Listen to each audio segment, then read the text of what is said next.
In this lesson, we're going to talk about the new school as compared to the old school, specifically relating to right now the sales model versus the educational model.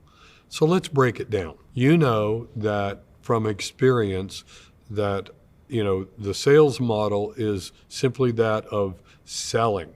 In other words, we want to find a need and fill it, and what we run into is resistance with that because everybody is going to say internally, if not externally, no.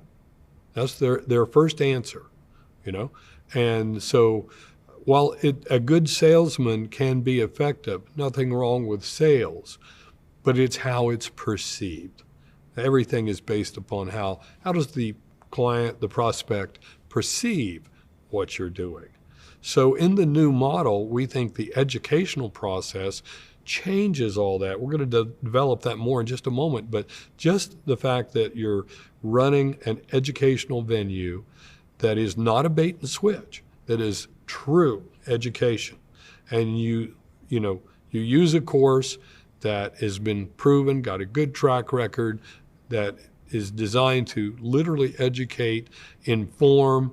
It's kind of like the old country preacher. You're there to comfort the disturbed and disturb the comfortable, And so that's what a good educational process does. It wakes them up to, oh, these are issues, or I knew this was an issue that was concerning me, but how can it be addressed?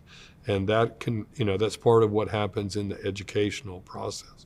So functionally, rather than, in a sales mindset, you're the fisherman and you're trying to hook them and reel them in, and in the educational process, it's just you're opening the net very, very wide, and it allows them to swim right into you voluntarily with a burning desire to do so. In other words, they're very motivated to flock to you. You'll see how easy that is in a properly done educational venue. And what makes the educational model so superior? As I mentioned, it allows them, the students, to come to you. It's a natural feeling. But here's why that's important, because they feel like they become part of the solution process. It's not you feeding them.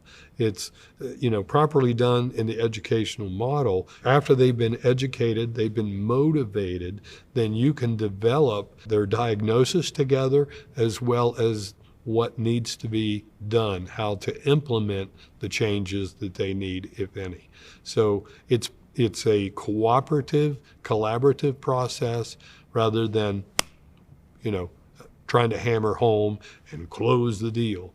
And you'll see in a properly done, later on, you'll see in a properly structured and executed educational process, you will never ask anyone to become a client. They will ask you.